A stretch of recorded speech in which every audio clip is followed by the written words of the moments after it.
Welcome dear students to SP Smart Hybrid System. Now in this video lecture I am going to rectify you while writing your answer script in board examination. I have taken a paper of one of the student and I will discuss what errors he have made during writing this answer script. The first section of this answer script is objective type question. अगर हम पहला objective देखेंगे तो पूछा गया था sunshine vitamin किसको हम बोलते, तो विटामिन डी बिल्कुल सही आंसर है बेटा। दूसरे में बोला गया था कि linkage between any two saccharides यानी कि ग्लाइकोसाइडिक बॉन्ड क्या होता है बेटा, तो यहाँ पे आपको लिखना था सैकराइड्स या मोनोसैकराइड यूनिट्स के दरमियान। तो मोनोसैकराइड यूनिट्स यहाँ पे अगर यूज़ करोगे तो अच्छी बात है बेटा। यहाँ पे आपको लिखना था मोनोसैकराइड। तीसरा यहाँ पे दिया था कि अगर हम बेस होगी और शुगर होगा और फास्फोरिक एसिड होगा, तो अब बोला गया था कि न्यूक्लियोटाइड में तीन चीज़ें क्या होंगी। एक पेंटोस मतलब कि शुगर दिया था, फास्फोरिक एसिड, और तीसरा क्या होता है, नाइट्रोजन बेस होता है। बिल्कुल सही है बेटा ये वाला।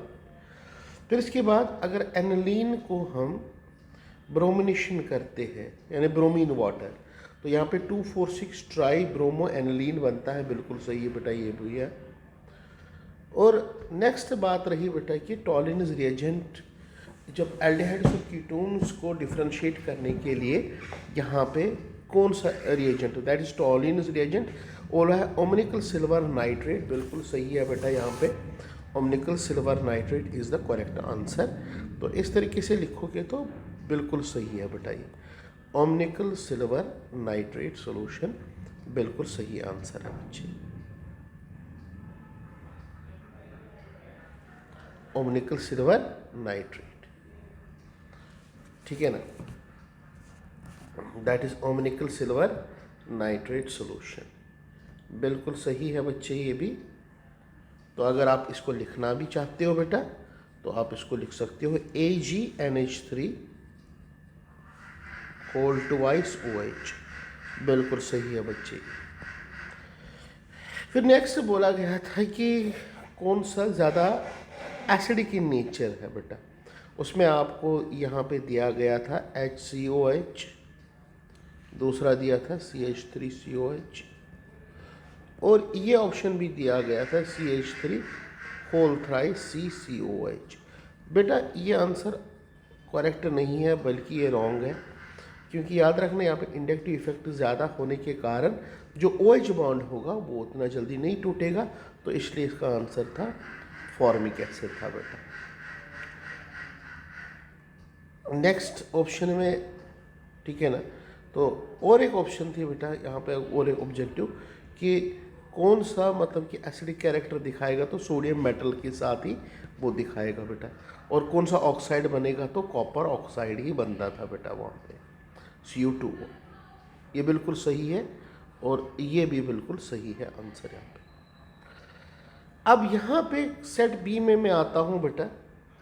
सेट बी में जैसे इस बच्चे ने लिखा है मोलैरिटी के बारे में, बिल्कुल ठीक किया है बेटा। Molarity can be defined as number of moles of solute present in unit litre of solution. ये डेफिनेशन तो करेक्ट है, मगर इस डेफिनेशन को सही तरीके से लाने के लिए हम क्या करेंगे बेटा, यहाँ पे इसमें मैथमेटिकल इक्वेशन भी राइट डाउन करेंगे। जैसे मोलैरिटी है क्या बेटा, मोलैरिटी कैपिटल M, तो अगर ये कैपिटल M लिखते बेटा ऐसे, it is WB into 1000 upon MB into V in ml।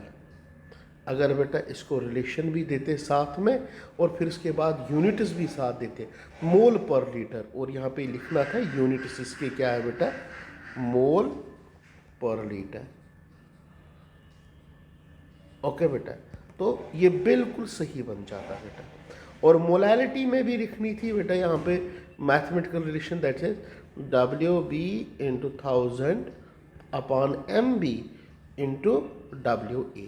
हाँ, एक चीज़ करना था, WB it is mass of solute लिखना, MB is molecular mass, V is volume of solution in millilitres. Same way में यहाँ पे भी W इन kgs लिखना था बेटा। तो ये अगर आप रिलेशन दोगे तो क्वेश्चन सही बन जाता है बेटा। देखो फिर इसके बाद सेकंड क्वेश्चन में फैराडे लॉ आपने अच्छे से डिफाइन किया, that on passing the same current through 2 और more than 2 electrolytic cells the gram equivalent of deposition of their content would be same. बिल्कुल सही है बेटा सेकंड लॉ, बट इसको आप मैथमेटिकल वे में भी राइट डाउन करते तो बेटा ठीक था, that is W1 upon W2 that is E1 upon E2 के फॉर्म में लिखते बेटा तो मैथमेटिकल। और एक डायग्राम भी बनानी थी। डायग्राम क्या करते बेटा, जैसे मैंने आपको सिखाया था डायग्राम, इस तरीके से 2 इलेक्ट्रिकल सेल्स लेते, तो इसमें भी आप इलेक्ट्रोड्स डालते और इसमें भी आप इलेक्ट्रोड्स डालते, तब जाके इनको आपस में कनेक्ट करते बेटा। तो कनेक्ट करने के बाद आप ये इक्वेशन को इसमें राइट डाउन कर सकते थे। यहाँ पे rate constant and specific rate constant can be defined as the rate of the reaction when the active mass of all the reactants is equal to unity. बिल्कुल सही है बेटा ये, बट यहाँ पे आपको एक चीज़ करना था, रेट किसके बराबर होता है, that is K into A into B।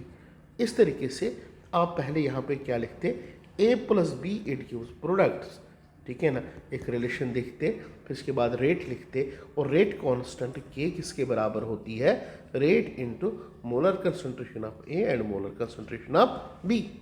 तब जाके बोलते A और B अगर यूनिटी होता तब जाके K किसके बराबर था, रेट के बराबर, तो फिर डिफाइन कर लेते। नेक्स्ट बेटा इसमें है रीजन ऑफ ट्रांजिशन मेटल्स, ये बिल्कुल सही है, vacant d orbitals, higher surface area to volume ratio, ये बिल्कुल सही है बेटा, ठीक है ना। तो यहाँ पे चार्ज में भी साइज में भी तो सारी चीज़ें लिखनी थी यहाँ पे, तो ये क्वेश्चन क्या होता, कंप्लीट होता। नेक्स्ट है बेटा ट्रांजिशन मेटल्स इंटरस्टिशियल कंपाउंड्स क्यों बनाते हैं, ये बोलता है due to presence of vacancies in between the atoms. तो आप ऐसे भी लिखते, या दूसरा यहाँ पे आप बोलते कि जब भी ट्रांजिशन मेटल्स क्या बनाते हैं, क्रिस्टल लैटिसेस बनाते हैं, तब जाके वहाँ पे क्या रहती है बेटा, स्पेसेस रहती है, जिनको आप इंटरस्टिशियल साइट्स बोलते हैं। तो इंटरस्टिशियल साइट्स में एक यहाँ पे डायग्राम भी बनाते इस तरीके से डायग्राम में, फिर उसके बाद यहाँ आप शो करते थोड़ा सा कि ये होती है इंटरस्टिशियल साइट्स और इंटरस्टिशियल वॉइड्स, जिनको आप बोलते हो बेटा एम्प्टी स्पेसेस। ओके, तो आप फिर यहाँ पे ये दर्शाते कि ये जो इंटरस्टिशियल स्पेसेस होते हैं, इनमें अगर बाहर से कोई एटम आता है जिसका साइज बहुत स्मॉल होता है, तो ये जाके यहाँ पे रहने लगता है इन इंटरस्टिशियल स्पेसेस में, ठीक है ना। तो यही बनाते कौन से कंपाउंड्स, इंटरस्टिशियल कंपाउंड्स फॉर्म होते हैं बेटा, ठीक है ना। इस तरीके से आप इसमें लिखते बेटा। Coordination compounds can be defined as, ये नेक्स्ट क्वेश्चन है, कोऑर्डिनेशन कंपाउंड्स क्या होते हैं बेटा, that do not give test for every individual elements they are made up. ये तो बिल्कुल सही है, आप ऐसे भी बोल सकते थे यहाँ पे, coordination compounds are those compound in which there is central metal atom which is attached with ligands through which bond, coordinate bond बेटा। और एक एग्जाम्पल यहाँ पे देते हैं बेटा, जैसे K4FeCN6 या CuNH3(6Cl2), ये एक एग्जाम्पल आप देते, या 2 एग्जाम्पल्स देते कोऑर्डिनेशन कंपाउंड्स की। Bidentate ligands, groups or molecules or a single molecule capable of forming 2 coordinate bonds with central metal atom, बिल्कुल सही है बेटा, बट एग्जाम्पल्स तो चाहिए, जैसे EN है इथिलीन डायमाइन, जैसे ग्लाइसिनेट है बेटा, या बाकी चीज़ है बेटा इनको, या ऑक्सलेट है बेटा, तो उनकी एग्जाम्पल आपको देनी पड़ेगी बेटा यहाँ पे। Coordination isomerism refers to isomerism But in the coordination compound of having both complex cation and complex anion takes place due to different ligands or different central metal atom into but the same coordination number. यहाँ पे example दी है, बिल्कुल सही दी है बेटा।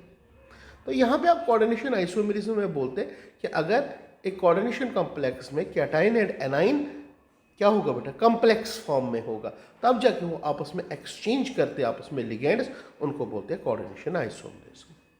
Ionisation isomerism भी बिल्कुल सही लिखा है बेटा यहाँ पे, ठीक है ना, एग्जाम्पल दे के लिखा है बेटा। नाउ नेक्स्ट क्वेश्चन में जैसे बच्चे ने यहाँ पे बेंजीन लिया है आयरन या FeCl3 इनडायरेक्ट, मगर यहाँ पे ये भूल गया है कि यहाँ पे तो Cl2 भी आपको लेना है बेटा, तब जाके क्लोरोबेंजीन बनेगा बेटा। ये गलती नहीं करनी है बेटा, बताइए समझ में, ये तो बहुत इम्पोर्टेंट ये है बेटा, मतलब कि एस्पेक्ट है बेटा। दूसरे में यहाँ पे अगर ये फिनॉल बनाएगा बेटा तो फिनॉल के बाद क्लोरीनेशन करेगा, ठीक है ना, या ठीक है ना बेटा, इस तरीके से भी आप कर सकते हो बच्चे, ठीक।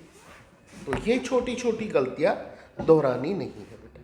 अब क्वेश्चन नंबर सी में ये बोलता है कि order of the reaction can be defined as the sum of the powers which the active masses of the reactants are raised to the rate law. मगर यहाँ पे एक चीज़ था, यहाँ पे एग्जाम्पल देनी ज़रूरी थी। अगर सपोज ये रिएक्शन है बेटा, तो अगर आप ऑर्डर ऑफ द रिएक्शन इसकी को लिखोगे that will be equal to A+B के बराबर होगा। मगर कभी कभी क्या होता है कि स्टाइशियोमेट्रिक कोएफिशिएंट्स के बराबर नहीं होता, तब जाके इसको मैं अल्फा लिखता हूँ, इसको मैं बीटा लिखता हूँ, तो यहाँ पे ऑर्डर ऑफ द रिएक्शन क्या लिखते हो बेटा, α+β लिखते हो बेटा। एंड α+β इज एक्चुअल या एक्टिव मास, ये तो बिल्कुल सही डेफिनेशन है, मैं यहाँ पे कोई ये नहीं करता हूँ बेटा, ठीक है ना। फिर इसके ने मतलब कि क्या किया है बेटा, यहाँ पे इस बच्चे ने मतलब कि इसमें देखा A gives product rate of the reaction किसके बराबर है, ये बिल्कुल सही वे आउट है बेटा और लिखना। तो यहाँ पे दूसरा इसी में है बेटा, rate of the reaction. Rate of the reaction can be defined as the change in concentration of the reactants और product in a unit time, temperature dependence of the rate of the reaction generally expressed by the Arrhenius equation, but usually with an increase of 10 degree centigrade in temperature the rate of the reaction doubles बेटा। ये तो सही है बेटा, ठीक है ना। मगर यहाँ पे ROR जब आप रेट ऑफ रिएक्शन लिखोगे, जैसे मैंने लिखा A+B इट गिव्स प्रोडक्ट्स, तो रेट ऑफ द रिएक्शन आप दो तरीके से भी लिख सकते हो। इंस्टेंट यहाँ पे अगर मैं रेट लिखूंगा that will be equal to minus dA/dt equal to minus dB/dt।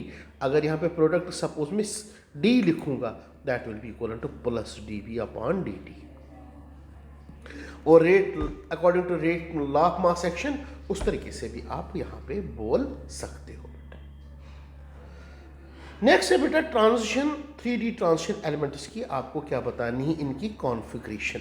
तो 3D1, 3D2, 3D3, 3D5, 3D5, 3D6, फिर इसके बाद 3D7, 3D8, 3D10, फिर इसके बाद 3D10 4s2 बिल्कुल सही है। इसमें ऑक्सीडेशन स्टेट्स भी इसने दिया है, वेदर पैरामैग्नेटिक कैरेक्टर और diamagnetic character, all the things he have put here. Now एक और क्वेश्चन है कि कॉम्प्लेक्स आयन क्या होता है बेटा। Complex ion can be defined as addition compound incapable of giving the test of every element made up of। बिल्कुल सही है बेटा ये, बट यहाँ पे कॉम्प्लेक्स आयन की आपको क्या देनी है, यहाँ पे एग्जाम्पल ज़रूरी है। जब तक कॉम्प्लेक्स आयन, जैसे मैं लिखूँगा CuEn होल थ्राइस, यहाँ पे करूँगा बेटा 2 पॉजिटिव, या मैं लिखूँगा बेटा CONH3 होल 4 Cl2, यहाँ पे ठीक है ना बेटा 2 पॉजिटिव, ऐसे लिखूंगा बेटा, ये कॉम्प्लेक्स आयन। फिर जाके आपको लिखना था कॉम्प्लेक्स आयन बोथ कैटाइनिक भी हो सकता है, एनाइनिक भी हो सकता है बेटा। ये ज़रूरी नहीं कि मैंने हमेशा कैटाइनिक लिया, जैसे मैं यहाँ पे लिखूंगा FeCN होल 6 4 नेगेटिव, ये एनाइनिक है, ये कैटाइनिक है, या न्यूट्रल भी हो सकता है बेटा। तो उस तरीके से आपको यहाँ पे देना है बेटा। एग्जाम्पल ज़रूरी है। Double salt can be defined as addition compound capable of given test every element. बिल्कुल सही है बेटा, बाद में यहाँ पे एग्जाम्पल दी है बच्चे ने, बिल्कुल सही किया है यहाँ पे। ये देखो बेटा,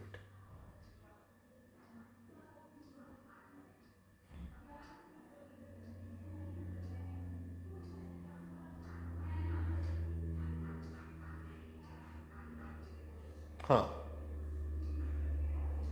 ये बिल्कुल सही किया बेटा, डबल साल्ट की भी और इसकी भी एग्जाम्पल दिया।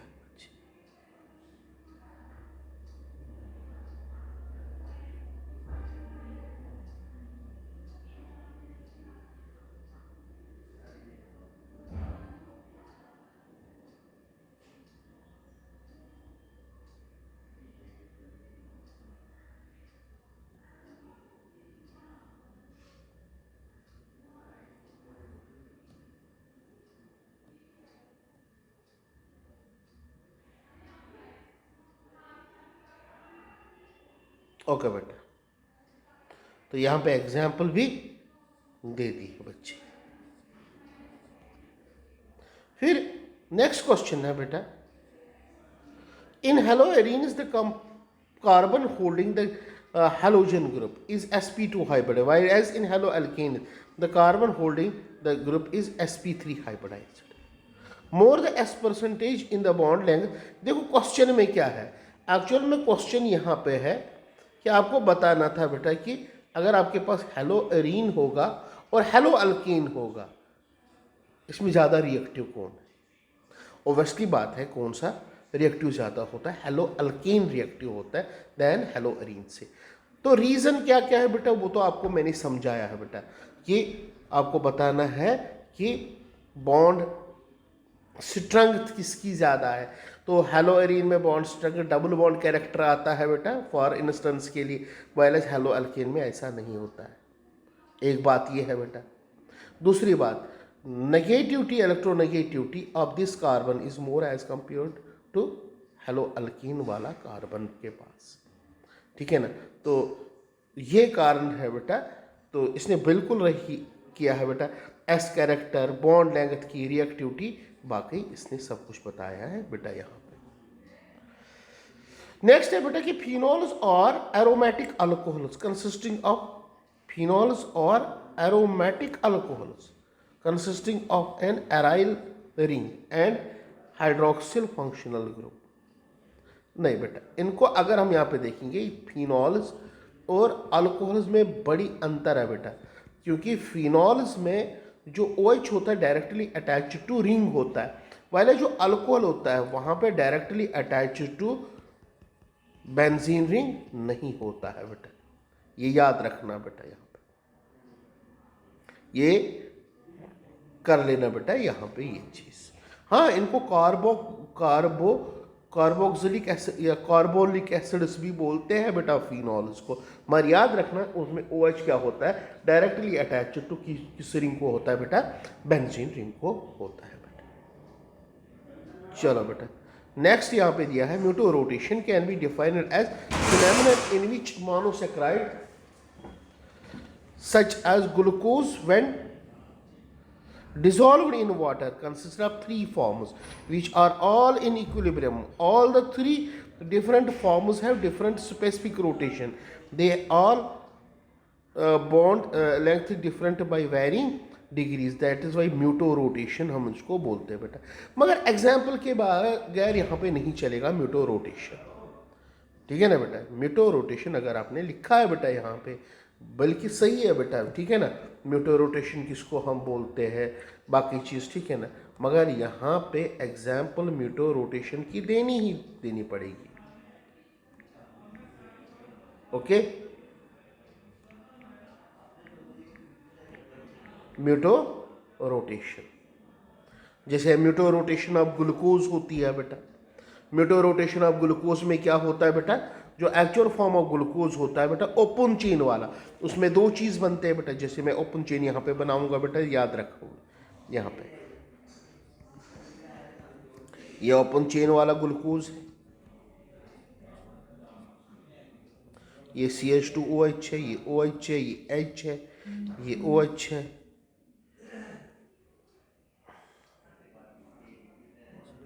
ये H OH OH and OH, ये है बेटा। तो इसमें दो फॉर्म्स बनेंगे, अल्फा फॉर्म और बीटा फॉर्म।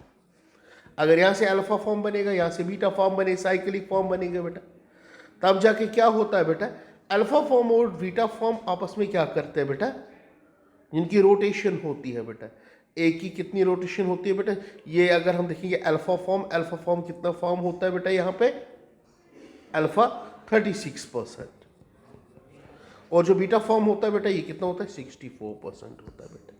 तब जाके अगर हम पूरा रोटेशन यहाँ पे देखेंगे तो वो कितनी आती है, एंगल ऑफ रोटेशन इनकी दैट इज 52 आती है बेटा। कितनी आती है, 52। तो याद रखना ये ज़रूरी बात है बेटा, ये आपको म्यूटो रोटेशन में राइट डाउन करना पड़ेगा बेटा यहाँ पे कि कितना एंगल की रोटेशन होती है।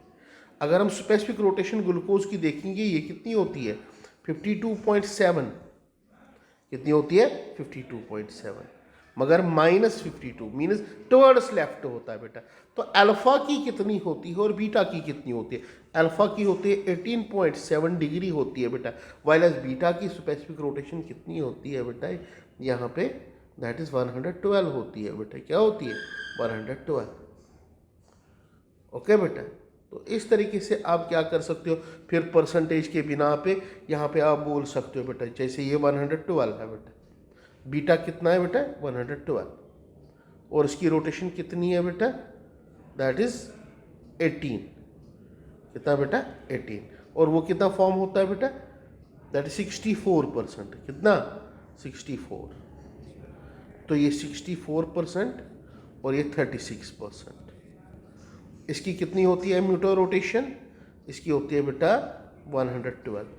बाद में आप निकाल के इसको यहाँ पे यूज़ कर सकते हो बेटा।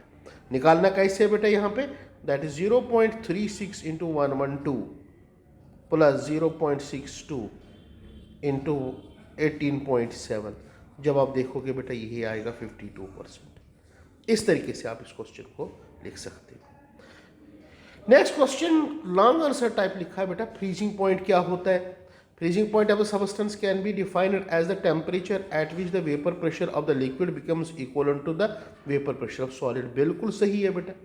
on the dissolution of the non electrolyte, ये बाकी लिखा है बेटा, मगर इसमें सबसे बड़ी एक कमी है ग्राफ की। ग्राफ जरूरी बनानी है बेटा यहाँ पे। जब तक आप ग्राफ यहाँ पे नहीं बनाओगे तब तक यहाँ पे आपका क्वेश्चन अधूरा माना जाएगा बेटा। तो पहले क्या क्या है बेटा, ग्राफ कलर रिप्रेजेंटेशन। जैसे कौन सा है बेटा, ये फ्रीजिंग पॉइंट। फ्रीजिंग पॉइंट में हम किस किस के दरमियान ग्राफ बनाते हैं, वेपर प्रेशर और टेम्परेचर। तो ऐसी ग्राफ आती है कि नहीं बेटा,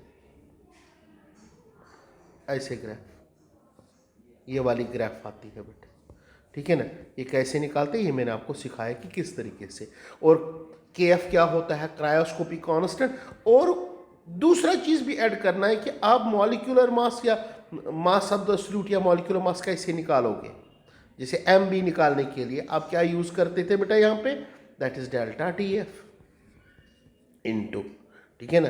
तो सॉरी इट इज़, हाँ आप यूज़ करते थे WB into 1000 upon delta TF into यहाँ पे KF भी आएगा, क्योंकि molarity is WB into this, ठीक है ना बेटा। तो यहाँ से आप निकाल सकते थे बेटा मॉलिक्यूलर मास इसका बेटा। जब तक ऐसे नहीं आप लिखोगे बेटा ये क्वेश्चन, ये अधूरा माना जाएगा बेटा ये क्वेश्चन।